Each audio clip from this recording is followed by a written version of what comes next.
I really see like my little sister being able to break free from a lot of her phobias, and I see her having like a family and healing as like a mother one day. I see my older sister who's not a citizen being able to be like carefree. I know she's always so worried. So I see her being very carefree, and I see her, not having to worry about stuff and not having to always watch her back. This is part of Maria Estrada's dream. She's one of the 11 million undocumented immigrants in this country who for most part pay taxes, yet lack the benefits that many of us receive. With no status and worried about her future in this country, she's been one of the healthcare workers risking her life during the pandemic to serve you and I as a trauma nurse. Born in Mexico and brought to the States by her parents at the age of 3, in this episode, Maria talks about her family's immigration journey, how they crossed the border, the ordeals they faced as an undocumented family, and how their entire life was impacted by a scammer. She will also share why she became a trauma nurse, the mistreatments she received along the way because of her status, and the helping hands that lifted her up at the time of need.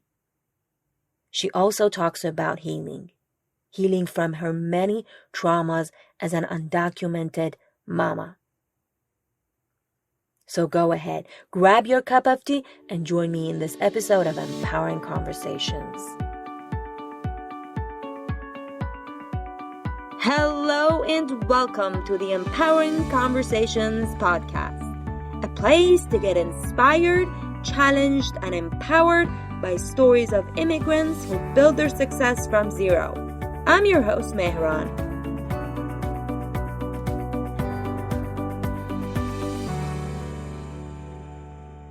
Based on our previous conversation, you came to the States when you were 3 years old with your family. Can you take us to your immigration journey and how you ended up in the States and why?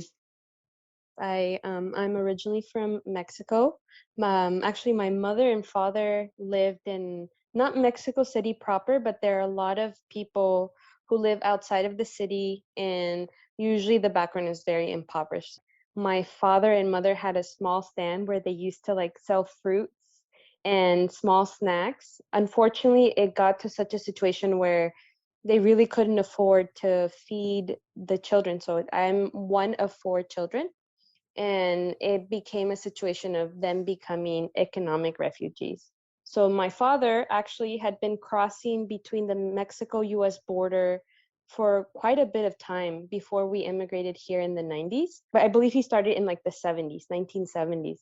It was really easy to come in and out of the border. In fact, a lot of what's called illegal immigration was very much welcomed by the United States government. So my father used to literally walk across the border back and forth. But unfortunately, as time progressed, there was more militarization of the border. The border itself was being built up a lot more, so it became extremely dangerous.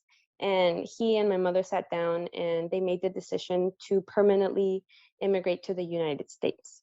It's crazy to think that a lot of my origin story, I literally have no memories of it, right? Everything that I know is from what my parents have told me, what my older siblings have told me. But when I was 3, I was crossed across the US-Mexico border by my uncle, and my cousin has the same first name and the same last name. So I was literally crossed with her papers. Unfortunately, my mother, my father, my older sister, and my older brother had to physically cross into the US. Like I said, I have no recollection of it, but the few times that my mother has shared and my older sister have shared, they experienced a lot. They almost drowned. They had to swim across the Rio Grande. I'm also told that there were like dogs. When you have border patrol there, they do active searches, so they'll have like search dogs. So eventually, my father, my mother, and my sister and brother were caught at the border. They got taken into custody. And it's crazy to think that my mother was actually pregnant at that time. She was about 4 months pregnant. And so all she remembers is just being very thirsty, being very hungry, being very scared, and almost drowning. But eventually, through the kindness of the immigration officers, because my mom was just such a helpful person, even in detention, she was just like very courteous, very helpful. The officer told my mother, I have your husband in custody, because the custody is usually different. They'll have women and children on one side and men on the other. So he told her, like, I will drop you and your husband and the kids. I cannot drop you into the US, but I can drop you on the Mexico side of the border. And so they dropped them very close, very, very close to where the US border was. And from there, they were able to communicate with one of my uncles, and there was a coyote involved, and just miraculously they went through the US Mexico border. Oh wow. So they were dropped at the Mexico side, of course, and then they tried their luck one more time. Yeah, and they made it. That's how they got. Yeah. How many times prior to that had they tried? That was their first, and I know my father had crossed back and forth a lot of times, so I don't know how many times. But for my mother, my sister, my brother, and for myself, that was the last time we saw Mexico. Oh wow, you haven't been there since. Well, I went back, so with advanced parole, but my mother and my father never went back. So basically, except for me, and I'll share with you, like I have a very unique situation being a dreamer and having had access to DACA, and my whole story is just one of those crazy things. But for the rest of my family, yes, that was the last time that they ever saw home again. Definitely. That's very difficult to leave and know that you can't go back ever again. And Yes, I agree with you. It's really difficult, especially me now as a mother. So I'm thinking like before I would hear these things from my mom, but then now, I have my daughter, and I remember being 4 months pregnant. I remember being extremely sick when I was 4 months pregnant. So I can't imagine leaving my own mother, being pregnant, because you're just so vulnerable at that time, and making that physical cross. My mother tells me it was the most terrifying and excruciating thing she has ever physically endured, making that cross. So I agree with you. And then knowing that there's a chance that you'll never come back. yeah, I mean, I wasn't able to visit my family for almost 7.5 years. And it was the most difficult time of my life. It's just the fact that you don't have that option is very difficult. Yeah. So what happened then? My father's family is settled here, and actually a lot of my father's family are US citizens here. However, with my mother's side, so my maternal side of the family, the vast majority live there. In fact, I don't think I have any of my relatives from my maternal side who live in the United States. And it's so sad because just as my family entered the US, there was a big amnesty in the 1990s where, quote unquote, whatever we want to call, right, undocumented or no status immigrants could file for citizenship. And my parents did, and they just had such an unfortunate situation because at that time there were a lot of scammers. And so what happened is when the person who was just a notary claiming to be an immigration lawyer and charging my family so much money put false information on that application about how they came, about how long they'd been here. And when the application was processed, immigration obviously rejected it and said, like, this is fabricated, there's no evidence of this. They questioned my mom, and my mom is just such an honest person, so she told them that what had been filed was incorrect. And so for that reason, they did not become US citizens. Oh my gosh, that is such a painful experience. Yeah. And to this day, I remember retroactively, like, she requested to see the case file that had been rejected and everything. And just reading it, I'm 32. I read it 2 years ago. It's so heartbreaking to think that that one moment forever like changed the course of their lives. I talked to you a little bit previously. It's just, I think nobody understands how anxious it is to be an immigrant and how heartbreaking it can be because everything is such high stakes. Like if you make that one little mistake on that application, or if you just say that one little wrong thing, the ramifications are just so severe. Wow. So are your parents citizen? No. right? No, actually my father passed away like around 2014. He passed away, and it's so heartbreaking to think that my father died, an elderly man, and he died from a heart attack. He was a day laborer, so he was working in gardening and all of that. And it gets very hot in California. And as an elder man, he was working literally till the day he died, begging for water. That's the last thing that his employer told us, that he was just begging for some water. He went to try to get him some water. He came back and he was gone. Oh my gosh. It's heartbreaking. It really is. I know I talk about it like really calm and composed. Like I've run this like story over and over, and I try to find meaning every time, because I also don't think that things happen without meaning. So I try to find gratitude in knowing that my father was he was such a genuine person, such a kind man, and he did the best that he could to provide. Wow. It is not easy. Now, tell us about your life after migration. Yeah, so a little bit about me. I'm actually so I was born in Mexico, but I was raised in San Diego. I I always joke because people will say, "Oh my God, San Diego is like," and it is. It's a great city. It's so beautiful, and the beaches, and we associate a lot of things we see in the media. But I actually grew up in East County. East County has a reputation for being a little rough. A lot of people who are lower income will settle there because rent is so much cheaper. I think I mentioned it to you, Mehran. Like, you know that you're like Mexican, but you're never Mexican enough to be accepted by people who are native to Mexico. But I knew always that I was like not American. I think one of the first and very hurtful memories I have as a child, I was part of a program called the Lions, which is a Lions program where you do a lot of volunteer work, and a lot of retired people will volunteer their time, and they provide a lot of services for children who are at risk and low income. And there was a senior man, and he asked about me, like, where you're from, and I told him I'm from Mexico, all these things. And I remember he looked at me and he's like, "Oh, you're from Mexico, but you're not one of those illegals, are you? You're not an illegal." And I was like maybe like 8 or 9. I'm like, yeah, I know that like we're undocumented and all of these things. So I told him, yeah, of course not. No, I'm not illegal. But I remember that being the first reminder of being illegal is bad. Like who you are, because especially at that age, right? Children are so sensitive. So I remember thinking, growing up, feeling a lot of shame and guilt. Like I cannot tell people about me. They will not understand the pains that I've been through. When I think back about my childhood, that's what's really painful, feeling like you don't belong. That's difficult, and you're right. I have my son is about 9.5, and everything that we say, he reflects back to himself. Mhm. You know, if you say this action is wrong, Mhm. he think he is wrong, he is Yeah. bad.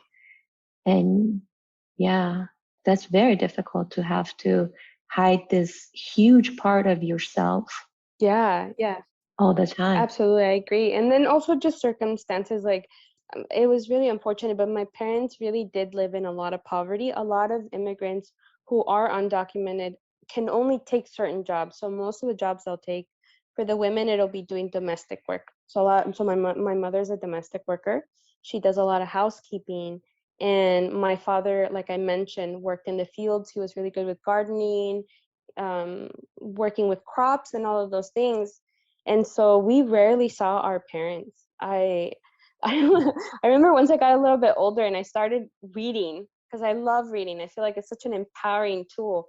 I would read all of these stories that are like about orphans, right? You have Oliver Twist, Anne of Green Gables, Harry Potter, like all of these books, and you have this common theme of there's an orphan child. And I remember thinking, like, sure, I have parents, but I have those feelings. Like, I feel like I don't have my parents, because I really never saw my parents growing up. And the few times that I did see them, they were so physically exhausted. They're so mentally exhausted. I think they're really spiritually exhausted too, because they would never be treated like humans the way they would be talked to. The wages, they were not treated like humans. So I just kind of felt like my parents were there, but it was like ghosts, because their soul had been broken down so much. So it was really hard even just share, usually you'll go to your parents if something's going on, like if somebody hurt me at school or if somebody hurt me personally. But I think I just saw my parents suffer so much that all of the pains that I suffered, I would just keep to myself because I just didn't want to burden my parents. Wow, and that's a lot to endure for a young kid.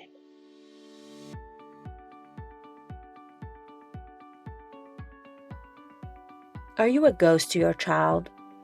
Are you so swamped with work or multiple responsibilities that you forget about your children's existence and their emotional need?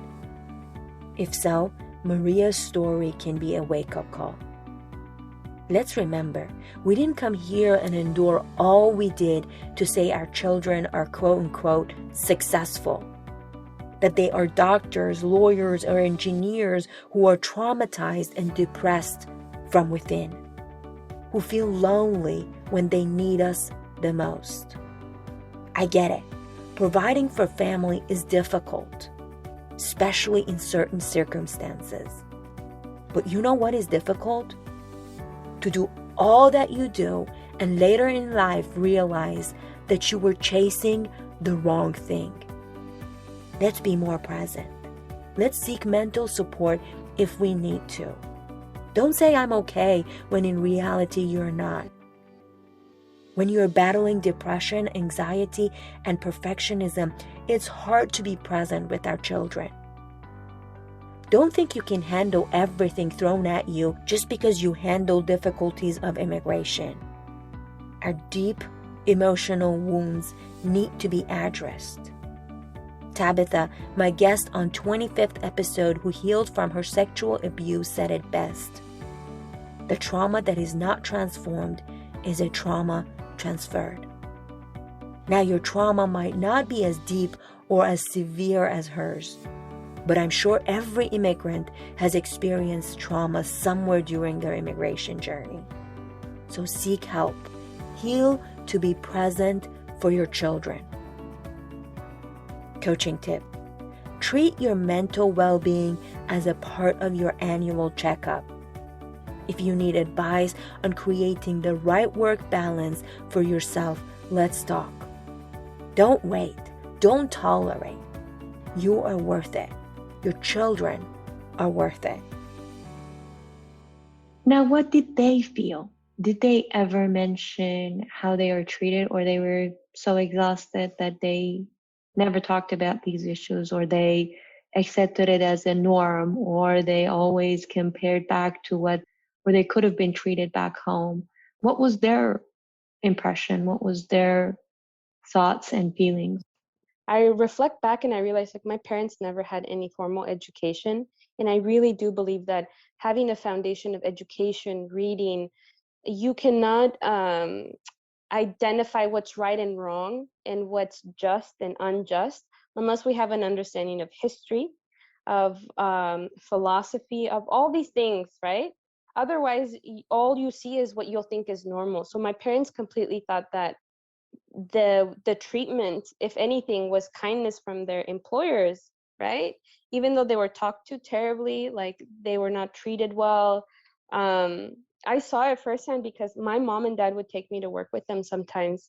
And I remember I wasn't doing too well in school. I always had like ripped clothes and looked so bad. So I was always really ashamed to go to school. I did not want to go to school. I was made fun of a lot. I think a lot of children who look different and who you can tell may come from low socioeconomic status, they get bullied a lot.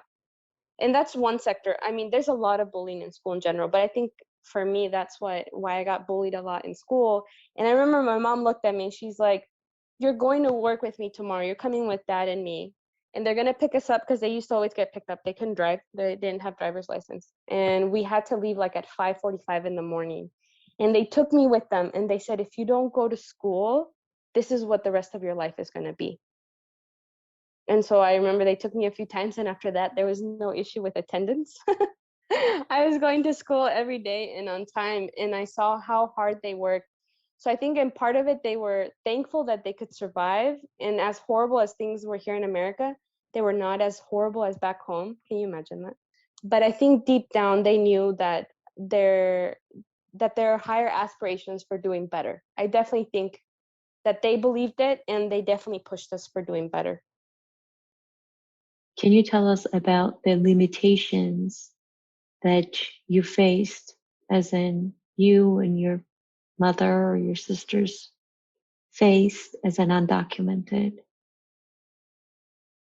Yeah, it was really hard. So part of being undocumented, usually for the people, like, you cannot work like a regular job, right? So that usually means you have to work a lot of jobs, and it's usually really demeaning work. So myself, when I was in college, the only job I could get was like housekeeping. So I used to do a lot of housekeeping. It was very dirty. And it was really unfortunate because sometimes when a person has a little bit more power and a little bit more privilege than somebody else, they don't even realize it, but they treat you like a lesser human. And so these were people that before I thought were like really kind and generous, but once I was in their home, the way they would talk to me was really inappropriate. The expectations they had of me was really terrible. The working conditions were very dangerous, actually, and inappropriate. I'll give you one example. I remember one person who used to help us a lot. I had asked her, my mom was very sick. I said, look, I don't have a car. Would it be possible that you drive us? We have to go to the doctors. And she said, yeah, sure, I'll drive you. And she said, the only thing is you have to mop my floors in exchange for me driving you to the doctors.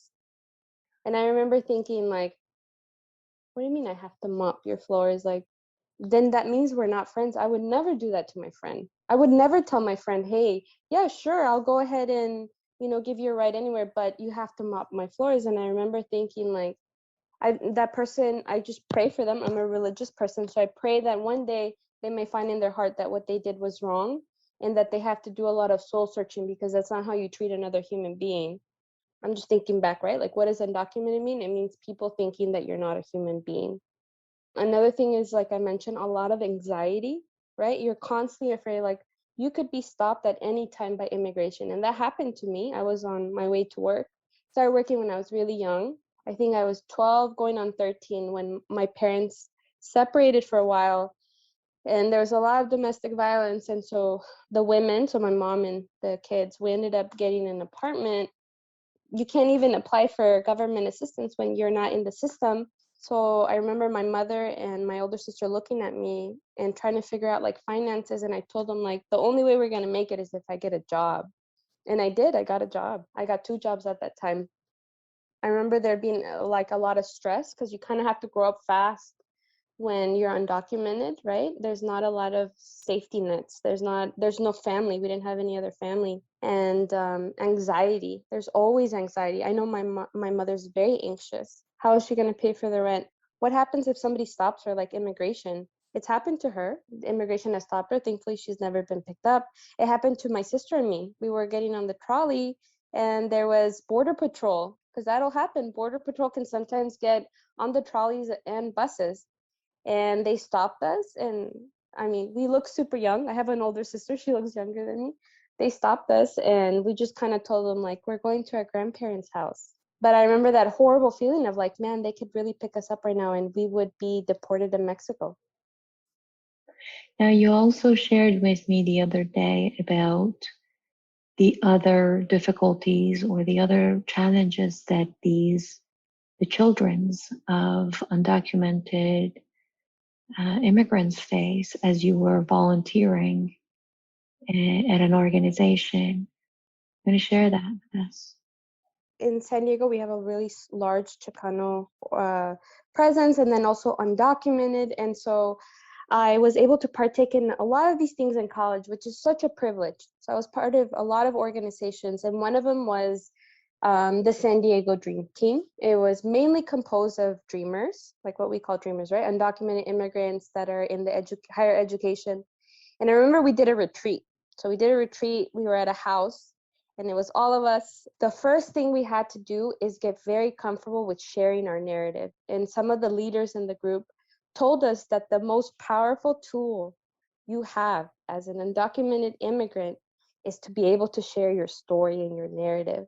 And I remember sitting down, and there was one member who was very honest, and she had shared that she's not undocumented, but that she feels very deeply for undocumented immigrants. And I remember judging and being like, why is she here? Like, she's not undocumented, right? Like, this is supposed to be a safe space. And I remember as we were sharing stories, it came her turn to share.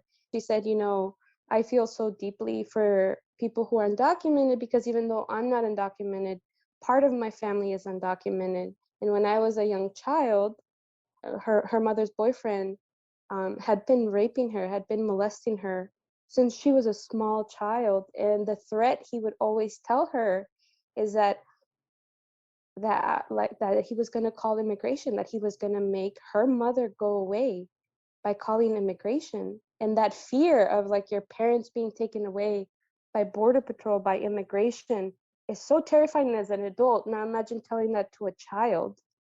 And so that's why she never shared with her mother what she was enduring. So this undocumented label, the maltreatment of immigrants, it doesn't just affect people who are undocumented, it affects their children who might be US citizens. It might affect their spouses who are US citizens. So I remember after that moment thinking like, this is an issue that doesn't just affect me or my family. Like it affects all of society. You never know who might be in this situation.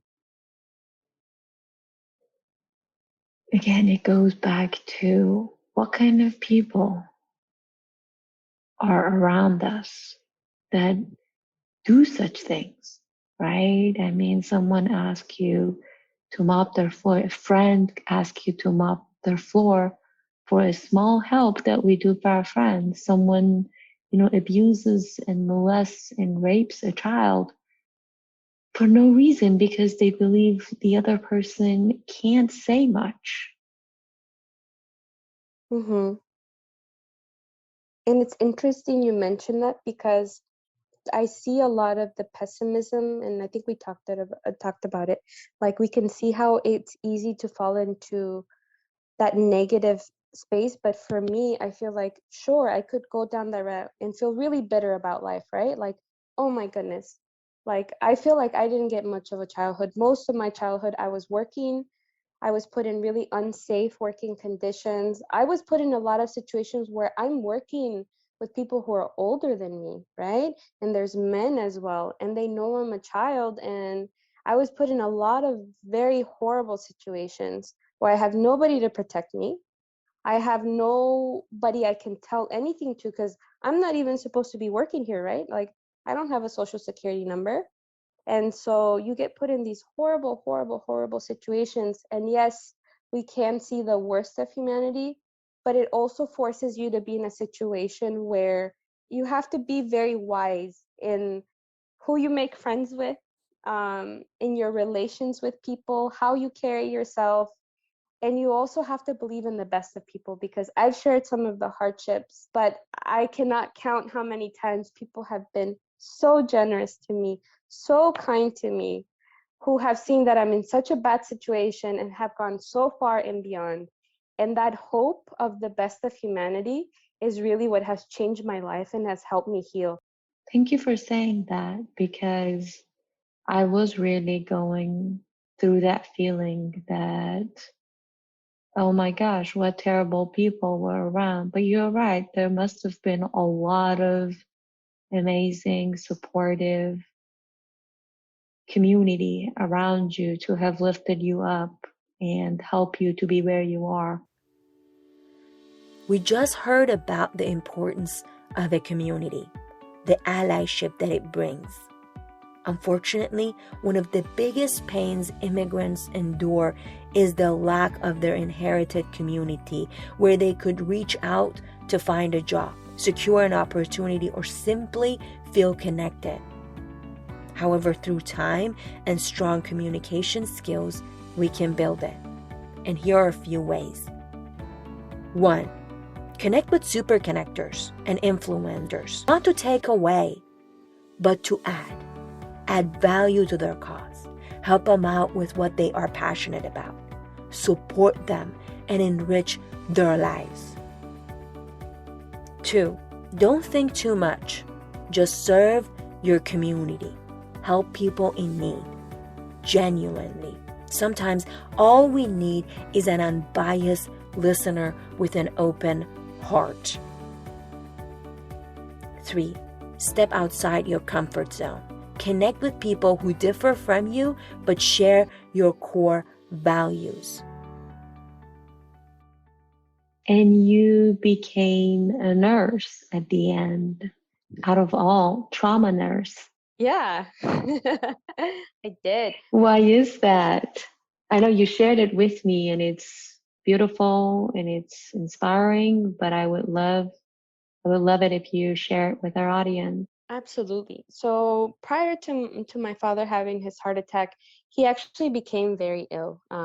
I hadn't entered the nursing program actually yet. It's what really made me passionate about it. My father ended up in the ER.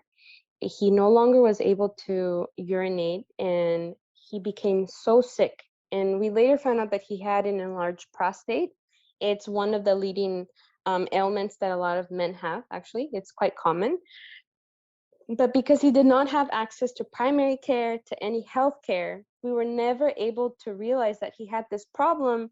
And it was heartbreaking to know that once he was driven to the ER, part of the questions they ask you is to put your social security number and your information.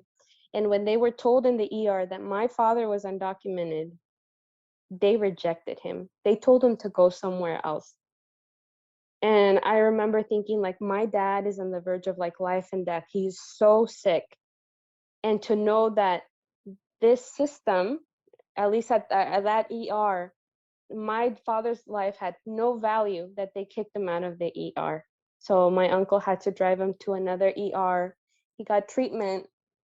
But I remember thinking, like, how must my father feel in this country where he's been here for such a long time, where he's a respected member of the community. My father was actually a pastor in his congregation, somebody extremely respected, that they just kicked him out like you would kick out a dog. And so it was heartbreaking for me. It really was.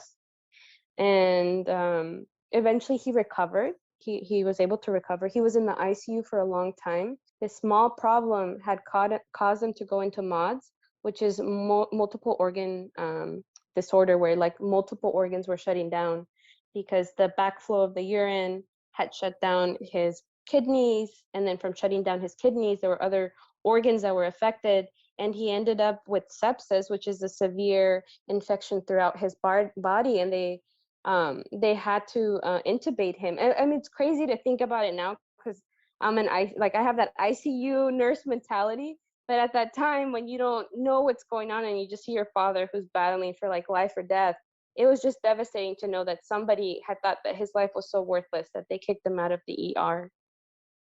And now you work in centers that help undocumented.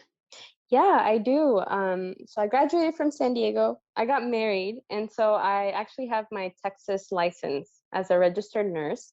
And I applied as a new resident, and they told us when we do the application as a new nurse, they tell you just don't even bother applying for the trauma position because you can train in different areas. They don't take too many, and so you just should just forget about it. And I remember thinking, like, I'm a pretty stubborn person.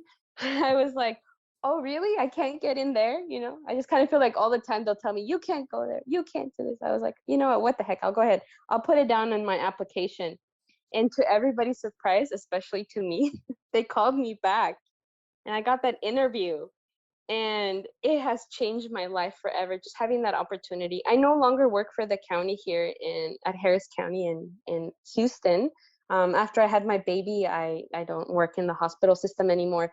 But I was able to train for 2 years, and it was such a beautiful experience to face my fear. And my fear had always been that, what would happen if I have a loved one, right, who needs desperate care and I can't help them? And I remember thinking, like, once I finished my training there, it was such a liberating feeling to not fall into that victim mentality. We are not victims. We really are not. We are the key to success, and we are the healing hands that we were looking for when we were in desperate need. And so I'm so thankful for that whole experience, because I think I was able to work through my trauma as I was treating a lot of different patients. A lot of them were undocumented. Wow. I got goosebumps as you were talking about facing your trauma, seeing all these people who were just like your dad and they were going through exact same things or similar issues. Absolutely. You wanted to give them the best care you could possibly give them. And I can truly tell you, and it's not a cliche, every time that I would have a patient, I would think like, what if that were my father? What if that were my brother, my sister, my mother? And many of the immigrants who come through Harris County, it's actually very beautiful what we have here in Houston. There's a system called the Gold Card, and it doesn't matter if you're a citizen or not a citizen. If you are low income, they will provide care at free cost, because we believe in the social security net. We believe that the public system can help be a social security net for the healthcare system as a whole. And so for me, it was just such an awesome feeling, right? Like I really believe in the system. To be at the bedside as a nurse and speaking to people in Spanish, because I'm a native Spanish speaker, and telling them in their own language that everything's going to be okay. Like, you don't have to worry about costs. Right now, what we have to worry about is your family member being at the best health situation they can be.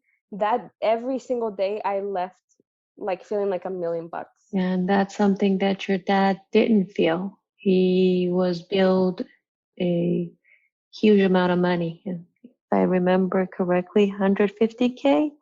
No more. It was closer to $200,000. Can you imagine being an Wow. undocumented immigrant and you get a bill at home that you owe a hospital system over $200,000? And I just feel so thankful because my older sister looked at me and she's like, we need to go down to the hospital and tell them, like, look, we don't have $200,000. We are just, my father's a migrant worker. What can we negotiate? And I remember she did that, and they just felt, and at that time, I think the medical system can look different things at different places. I don't know what it looks like now in San Diego, but at that time, when my father was very sick, the person who does the billing took a lot of compassion to us. They talked to us, and they brought down the bill to about over $2,000, which we did payments for. Um, but yeah, that initial feeling of like, I mean, what do? I owe $200,000 to a hospital? That's so scary. Yeah. You said though that even as an undocumented individual, your application for nursing school was rejected or was faced Yeah. some difficulties. Yeah? Do I remember that It, correctly? yeah, absolutely. Yeah, I was actually going to share that. Thank you for reminding me. So even getting the nursing degree, it was a lot of blood, sweat, and tears, because when I first submitted my application, DACA had not happened. There was no DACA at that time, right? So that means there's no social security number, no work permit. And so I remember submitting my application and having that anxiety of the high stakes, right? Like, what happens if my application doesn't get submitted? Like, I'm limited. I can't go to any other university. That's the only university I can commute to. Does that mean that it's going to be the end of my dreams? So I submitted it, and I was accepted. I still remember getting that email. I was like crying big tears. I'm like, oh my God, congratulations, Maria. You've been accepted into the nursing program. And I shared with my mom, who was super excited, my sister. Right before orientation, I got an email back, and they had requested for my social security number. And I told them, I said, hey, I made it really clear in my application, like I even wrote it out, like I do not have a social security number. And I remember the director at that time emailed me, and he's like, I'm so sorry. Like, you're not going to be able to be part of the program. We just want to get your resignation letter, basically your withdrawal letter now, so that we can give your spot to somebody else. And I remember feeling devastated. And the thing is, it happened like throughout my schooling, like even in middle school, high school, getting into college, because of that lack of social security number, you get reminded of like, you don't belong.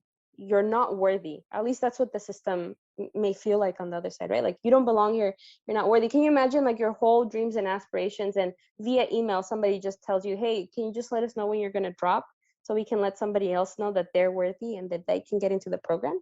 So I'm just very thankful because I don't succumb to no's. Like when I hear no or all these things, I'm like, no, there's got to be a way. That's how I've gone through everything, right? Like that's how I've been able to work through a lot of things. So I remember I was really sad at first, but then I was like, no, no, this is not okay. Because I had joined a lot of Chicano organizations, a lot of Latino organizations, a lot of social justice movements. And I remember thinking, like, if I sent an email to my allies, to people who are on my side, I don't think they would be happy with the nursing program and what they're doing. So I emailed the director back and I understand the predicament that you're in, but um, I would really like to talk to you so that we can figure out like how we can make accommodations and amends. He met with me and he was like, I'm so sorry, I can't do anything. That's when I had to get a little bit aggressive, and I told him, I said, look, I had stated very clearly that I'm not a US citizen and I feel like I'm being discriminated, and I would hate to take legal matters and file a case that I'm being discriminated based on my legal status, a case of discrimination. And so when I said that, things changed. And I did. And I had a lot of friends who are like Chicanos, who are like lawyers, who I was like, if I reach out to them, and it was never my intention to sue or anything like that, like not at all. But I did want to let the director know that like I have a community who supports me. They will back me up. Like I will fight for this. It's worth fighting for because I know I'm going to be a great nurse and make a difference. So thankfully, like through the support, and a lot of people wrote him letters and called him on the phone, he let me in the program. That reminds me of something that you said the other day. You were a dreamer, but you weren't really allowed to dream. Yes. So with the Dream Act, a lot of the undocumented youth who were attending college kind of took on that um, the term dreamer, right? And so you saw all of these like campaigns about dreamers and just the visions that they had. And I remember thinking like, oh my goodness, like I may tell people when I see them like, oh yeah, absolutely, like I believe, yeah, this is gonna happen, all of these things. But in reality, I remember thinking like I'm lying to myself. I'm actually really afraid.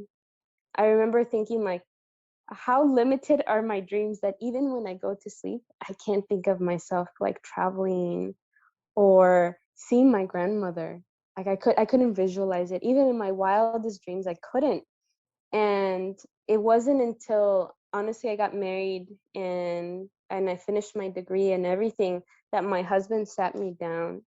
And I remember I told him like, my dream is to be a nurse, and you just don't, because I had to do my licensing, and it was a really stressful thing, like doing licensing and passing that exam.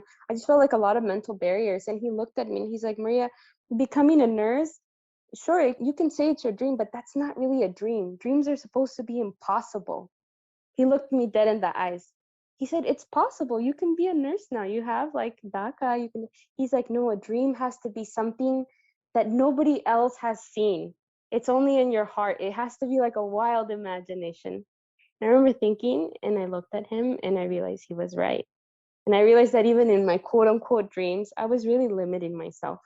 I really was. So now when I think about dreams and truly being a dreamer, I think about some really crazy stuff, some really wild stuff that I think is possible. I really do. Do you want to share with us some of your dreams? Absolutely. I think part of my dreams is seeing like the older generation, like the older immigrants, the older undocumented women, thinking past that they're just going to be housekeepers. Like I see my mother being an amazing entrepreneur because she's so passionate, right? And I realize that a lot of the reasons why she hasn't been able to progress is that she's been beaten down for decades, her whole life here, right? And even in Mexico. And so I see her not only driving, but like driving a big F-150, like a big old truck, around, because she has to get from point A to point B to work on her business. And I see her traveling to her homeland and being the generous woman that she is, and spending time with her nieces and nephews and with her brothers and sisters.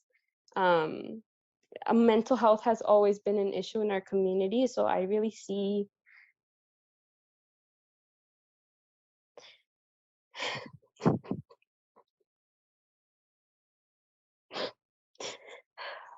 Sorry.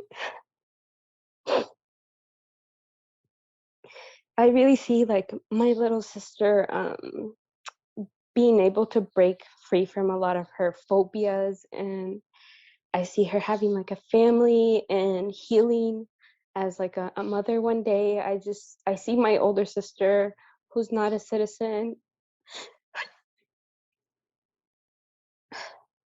being able to be like carefree. I know she's always so worried. So I see her being very carefree, and I see her, not having to worry about stuff and not having to always watch her back and count every penny. I really just see her, I don't know, taking a crazy shopping spree in New York. This new person that I've become after marriage, and achieving the dream that I had then. I just really see really big dreams for my family and for my community. That's fantastic. Are you now a citizen? No, I'm actually not. Actually, right now, I literally have no status. It's crazy. So, due to the Trump administration, my immigration um, application was delayed severely. Like something that should have taken 3 months, it's now like almost a year and a half. You can look at it. My driver's license is expired. My work permit is expired. So I'm in this like limbo where I'm a registered nurse. If at any point somebody came to my house, they legally could deport me today. Oh my gosh. So you still have that feeling of uncertainty, anxiety? Yeah. Yeah, a little bit I do, but I also know that everything happens for a reason, and I'm very strong on like community. And if God forbid something like that happened, I just pray to God that it just brings to light how broken our immigration system is. That me, who I've been here since I was 3 years old, it's almost going to be 30 years ago that I've been in this country. And as somebody who really loves community and believes in service, even somebody like me who is a property owner, who has her cars like outside in the garage, who I think is an upstanding citizen, even I could be at risk for deportation, even though I'm a registered nurse and would give my life easily to serve the better of the community and the health. Like that is how broken our system is. Wow. And this is something that you have done during COVID. Correct. Yeah, Wow. correct. It's um it's definitely sad and it's quite unfortunate, but I too believe that the best is ahead of us, and I have faith that your process would be much faster in this administration. And as you mentioned, things work out for the best. Is there anything that you wanted to share with our audience? Yeah, just one last thing. I think it's a beautiful thing that now I'm processing what it means to be an immigrant in America as a mother. I never knew what my mom went through, and I still cannot understand what she's gone through. I used to feel really frustrated with my mother, like, like, why don't you do more? Or like, then now I realize that we should be really gentle with ourselves, with the people around us. In 2014, after my father passed away, I went through like a severe mental health crisis. I think I just felt like everything crumbled around me, and I really thought I would never be able to heal. I had a diagnosis, would be permanently disabled due to mental health problems. Like I was diagnosed with depression, anxiety. The psychiatrist had told me that I was suffering from severe PTSD. I went literally a year and a half without being able to sleep because I was so traumatized. And once my father passed away, a lot of my childhood memories I had suppressed came flooding, right? Like a lot of things that I didn't even know were there. And now that I know it's like a protective mechanism that children and people have, where the memories are so painful that you literally store them somewhere. Transitioning to becoming a mother like really helped me heal from trauma.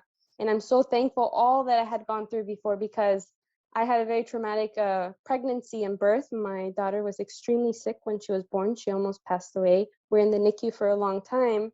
And I remember thinking, I'm so grateful that I've been through all these things, and that I've been able to heal, because now I feel like my life is my child. I want her to not have to deal with a lot of the trauma that I had, and to just preserve her innocence and her childhood. I just want to give her everything that unfortunately was not there for me, and this child who will have like confidence and unconditional love. And that way we're like not building from fear or from deficiency, like we're really building the future from altruism in the highest form of achievement. So that's my goal, inshallah. I want her to know that she's worthy, she's loved, and that she is the real dreamer. Whatever her wildest dreams are, I pray she never has any limitation. And like you mentioned, the limitation is often in mind. Thank you very much, Maria. This was truly heartwarming interview, and I am blown away by your courage and by your positivity. A lot of people think that I'm positive, but talking to you, I'm like, I have a long way to go. No. Thank you so much. You have a talent. I want to let you know. Like usually I'm a little hesitant to share, because without meaning to, sometimes when people interview, they might go a little too far, or they might say something that's hurtful, but I really think you have a gift. I see it, and I'm so thankful that you're creating this forum to share the most powerful thing we have as humans, which is sharing our story and sharing other people's stories. It's the longest tradition, right? Folk stories, and it passes on generation, and you have the gift. So thank you. President Biden's immigration proposal would create a path to citizenship for many undocumented immigrants like Maria and her family. Soon, her wild dreams will be a reality, and she is free to dream even bigger. Soon, children won't be molested or raped for the fear of separation from their loved ones. Soon, someone can attend their dream program without having to worry about acceptance or financial aid. But while that is going on for 11 million migrants, we are hearing about more illegal crossings, more families starting this journey. More children and more minors are at the mercy of our communities and our government. What should be done? Should they be sent back home, or should we let them dream with us in this great nation? There are many aspects to this and different viewpoints. But what is important is treating every individual that is living among us with dignity and respect. Regardless of status, every human legally deserves to be respected. As always, thank you for listening and sharing this episode of Empowering Conversations with your immigrant friends and your Facebook community. Until the next episode of Empowering Conversations on the 15th, write me a review. Stay masked, stay safe, and don't throw away your shot.